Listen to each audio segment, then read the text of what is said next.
અહીં આપણે સ્વાધ્યાયના પ્રશ્ન જવાબ છે એના જવાબ કેવી રીતે આપવા જોઈએ એ જોઈએ.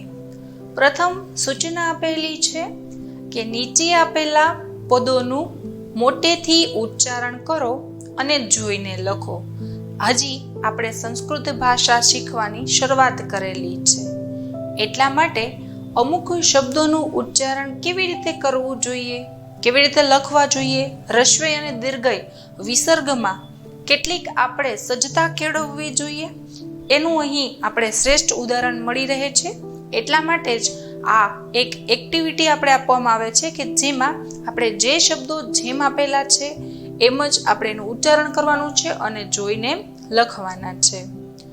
જન્મદિનોત્સવ, જુઓ આ શબ્દ છે એ ઉચ્ચારણ કરવામાં આ રીતે થશે, જન્મદિનોત્સવ, છેલ્લે વિસર્ગ આવેલ છે.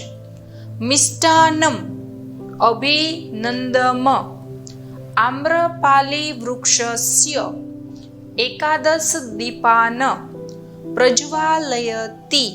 આ રીતે જોડાક્ષર છે, રસ્વઈ છે, હલંત શબ્દો એટલે કે ખોડા શબ્દો છે અને વિસર્ગનું ઉચ્ચારણ કેવી રીતે કરવું જોઈએ એના માટે આ પ્રશ્ન આપેલો છે. ત્યાર પછી સૂચના આપેલી છે કે નીચેના પ્રશ્નોના ઉત્તર લખો. અહીં પ્રશ્ન આપણે સંસ્કૃત ભાષામાં પૂછાયેલા છે, આપણે જવાબ છે એ સંસ્કૃતમાં લખવાના હોય છે અને સાથે સાથે અહીં ગુજરાતીમાં પણ જવાબ આપેલા છે, જેથી આપણે શ્રેષ્ઠ ઉદાહરણ મળી શકે કે જવાબ કેમ આપવો. જ્યારે સંસ્કૃતમાં પ્રશ્નો પૂછાય છે ને ત્યારે આપણે મૂંઝાઈ જઈએ છીએ કે આનો જવાબ હું કેવી રીતે લખીશ, મને તો સમજમાં જ નથી આવતો પ્રશ્ન. તો મિત્રો, જે પણ સંસ્કૃત પ્રશ્ન હોય તમારે પહેલા એને વાંચવાનો, એક એક શબ્દના અર્થ સમજવાના. એ પ્રશ્નમાં એક એવો પ્રશ્ન સૂચક શબ્દ હશે જે ક થી શરૂ થતો હશે, કશ્ય, કહ, કિમ, કદા વગેરે. આ શબ્દને તમારે દૂર કરી દેવાનો છે અને માત્ર એની જગ્યાએ જવાબ લખી અને આખી વાક્ય રચના જેમ હોય એમ મૂકી દેવાની છે. કશ્યાહ જન્મદિનમ અસ્તિ, તો અહીં આપણે કશ્યાની જગ્યાએ ધારાયાહ, પ્રશ્નમાં જે વિભક્તિ વાપરવામાં આવી હોય છે વધારે પડતી એ જ વિભક્તિ જવાબમાં વાપરવામાં આવે છે. કશ્યાહ જન્મદિનમ અસ્તિ, તો કશ્યાની જગ્યાએ આપણે લખી નાખ્યું ધારાયાહ. જન્મદિનમ અસ્તિ, ધારાયાહ જન્મદિનમ અસ્તિ. કોનો જન્મદિવસ છે? તો એનો જવાબ આવશે ધારાનો જન્મદિવસ છે, જે આપણે પાઠમાં અભ્યાસ કરી ચૂક્યા છીએ. અહીં ધારાનો જન્મદિવસ છે. આ રીતે તમારે પ્રશ્નનો જવાબ લખવાનો છે. બીજો પ્રશ્ન પૂછવામાં આવ્યો છે, ધારા જન્મદિનોત્સવે કશ્યાહ વંદનામ કરોતિ. ધારા એટલે કે ધારા જન્મદિનોત્સવે, જન્મદિવસના મહોત્સવે, કશ્યાહ, જુઓ આ કશ્યાહ છે એ પ્રશ્ન સૂચક શબ્દ છે જે નીકળી જશે, એની જગ્યાએ જવાબ આવી જશે અને આખું વાક્ય જેમ છે એમ રહેશે. વંદનામ કરોતિ, વંદના કરે છે. ધારા જન્મદિવસના મહોત્સવે કોની વંદના કરે છે? તમે પદ્યમાં ભણી ગયા છો. ધારા જન્મદિનોત્સવે, જો જેમ શબ્દ છે ઉપરના એવી જ રીતે નીચે આપેલા છે. ધારાનું ધારા, જન્મદિનોત્સવેનું જન્મદિનોત્સવે. કશ્યાની જગ્યાએ જવાબ આવી ગયો છે સરસ્વતી માતુહુ, વંદનામનું વંદનામ અને કરોતિનું કરોતુ. ધારા જન્મદિનોત્સવે સરસ્વતી માતુહુ વંદનામ કરોતિ. માત્ર એક જ શબ્દ આપણે ઉમેરેલો છે સરસ્વતી માતુ, બાકી આખી વાક્ય રચના જેમ છે એમ આપણે લખી દીધી છે. તો સંસ્કૃત પ્રશ્નોના જવાબ જો તમે આવી રીતે આપશો તો ખૂબ સરળ રહેશે. તમારે આખી વાક્ય રચના જેમ છે એમ જ રાખવાની છે. માત્ર જે પ્રશ્ન સૂચક શબ્દો હોય એ દૂર કરી એની જગ્યાએ જવાબ ઉમેરી અને આખો જવાબ લખી નાખવાનો. આનું ગુજરાતી થશે, ધારા જન્મદિવસની ઉજવણીમાં સરસ્વતી માતાની પૂજા કરે છે. અહીં આપણે જોયું કે ધારા છે એ જ્યારે જન્મદિવસની ઉજવણી કરે છે ત્યારે સરસ્વતી માતાની પૂજા કરે છે. ત્યાર પછીનો પ્રશ્ન છે, ધારા કતિ દીપાન પ્રજ્વાલયતિ. ધારા એટલે કે ધારા, કતિ એટલે કે કેટલા, જે પ્રશ્ન સૂચક શબ્દ છે. વધારે પડતા સંસ્કૃત ભાષામાં જે પ્રશ્નસૂચક શબ્દ હોય છે એ ક થી શરૂ થતા હોય છે, એટલે કે કમાં કા, કી, કુ, કોઈ પણ કકા બારાક્ષરીની જે આખી લાઈન છે એમાંથી એ ક શબ્દનો ઉપયોગ થયો હોય છે. ધારા છે એ કેટલા દીવાઓ પ્રગટાવે છે? તો અહીં કતિની જગ્યાએ જવાબ આવશે એકાદશ દીપાન પ્રજ્વાલયતી, એટલે કે પ્રગટાવે છે. ધારા છે એ 11 દીવાઓ પ્રગટાવે છે. ત્યાર પછી સૂચના આપેલી છે ધારા અક્ષય પાત્રે કિમ સ્થાપયતી.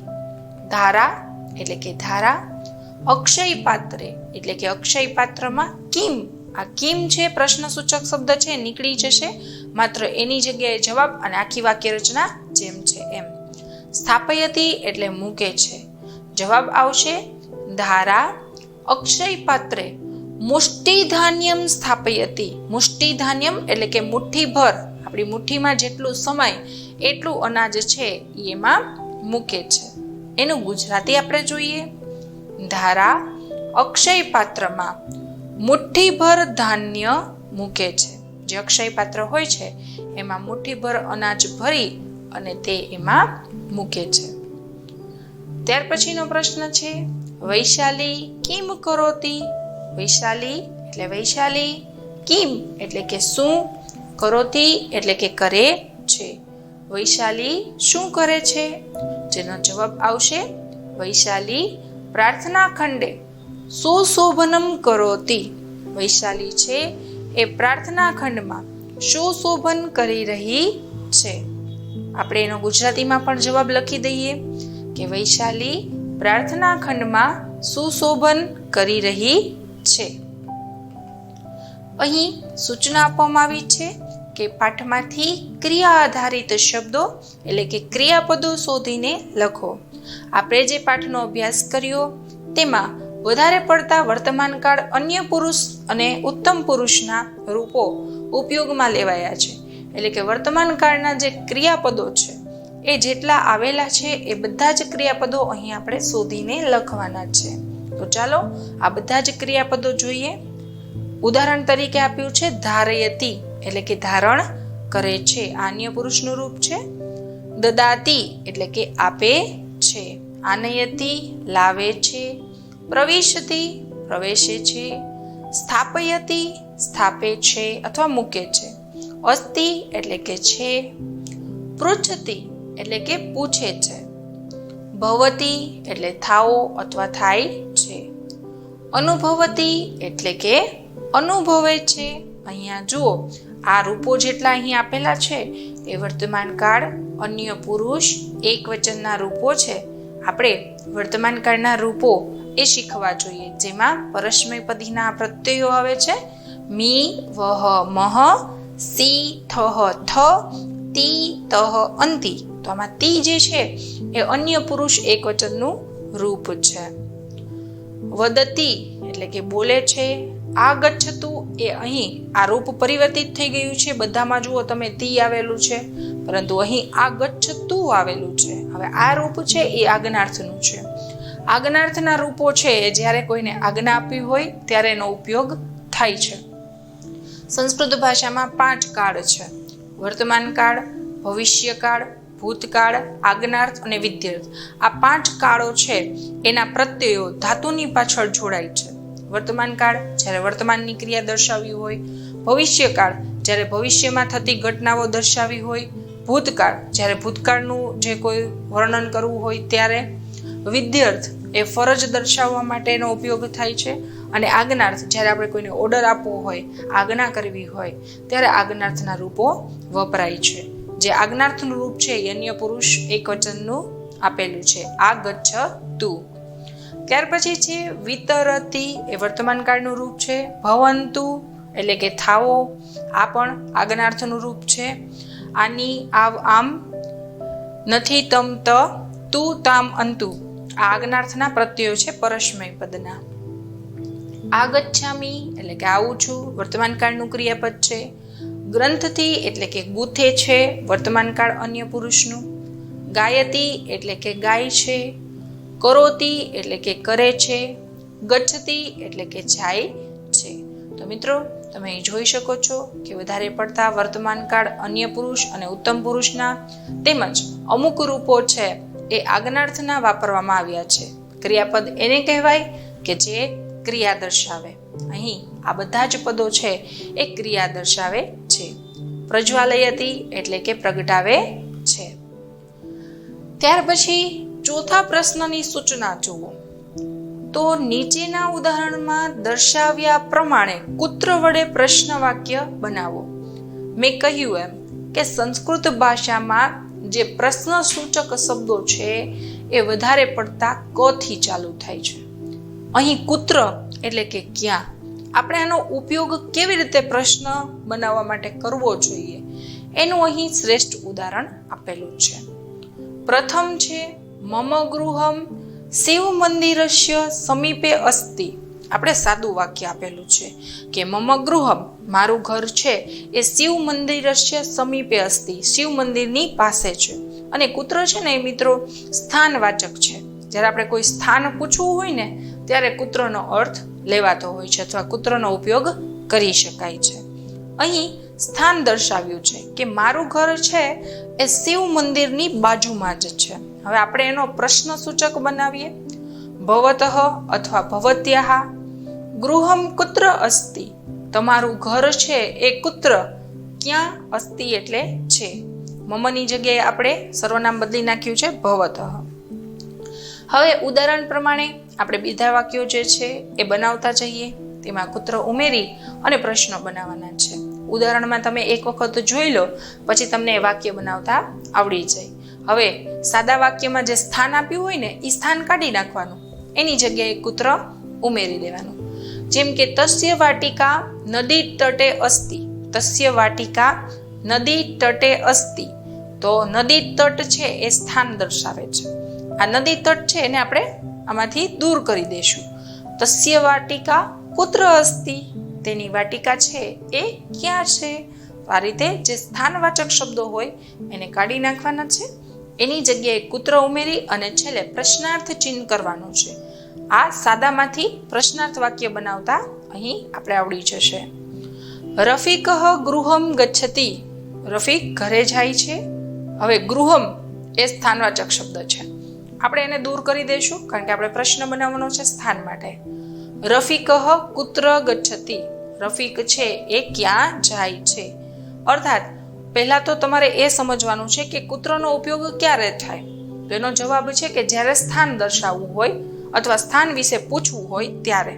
તો તમને જે સાદા વાક્ય આપ્યા છે એમાંથી તમારે કયો શબ્દ દૂર કરવો પડશે? તો જે સ્થાન દર્શક હોય તે, એને દૂર કરી અને છેલ્લે પ્રશ્નાર્થ ચિહ્ન ઉમેરી દેવાથી એનું પ્રશ્ન વાક્ય બની જાય છે. મીનયઃ માતુલ ગૃહમ સિદ્ધપુર નગરે અસ્તિ. મીનયઃ માતુલ ગૃહમ સિદ્ધપુર નગરે અસ્તિ. જેનો જવાબ આવશે મીનયઃ માતુલ ગૃહમ કુત્ર અસ્તિ. હવે પહેલામાં આપણે જોઈએ સિદ્ધપુરમ છે એ સ્થાન દર્શાવે છે. હવે આપણે સ્થાનને દૂર કરી દીધું, એની જગ્યાએ લખી દીધું કુત્ર અને છેલ્લે અસ્તિ.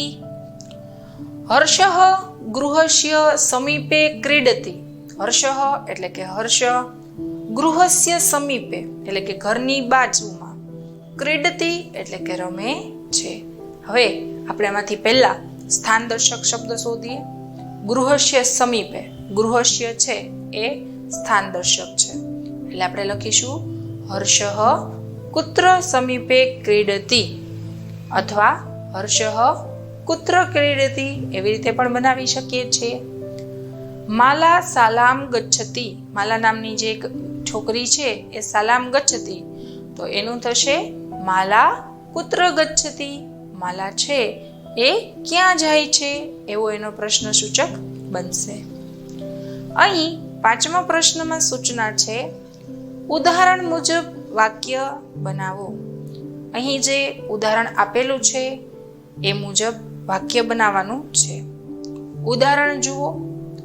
વીણા આશીર્વાદમ દદાતિ સુજલા અપી આશીર્વાદમ દદાતિ.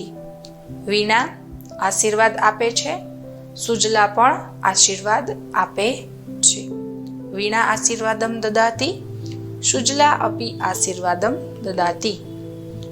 જેમાં પ્રથમ આપણે બનાવેલું છે સુરેશઃ મંદિરમ ગચ્છતિ જયેશઃ અપી મંદિરમ ગચ્છતિ.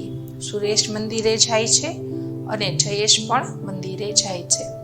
અલગ કલરથી દર્શાવેલા છે એ મિત્રો તમારા જવાબ છે પ્રશ્નોના, જે તમને પાઠ્યપુસ્તકમાં પૂછેલા છે.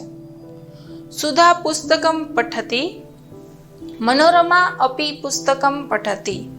સુધા પુસ્તક વાંચે છે, મનોરમા પણ પુસ્તક વાંચે છે. જાનકી કાર્યાનમ ચાલયતી જનકઃ અપી કાર્યાનમ ચાલયતી. શિક્ષકઃ ગીતમ ગાયતી છાત્રઃ અપી ગીતમ ગાયતી. આ રીતે આ બધાના જવાબ લખવાના છે.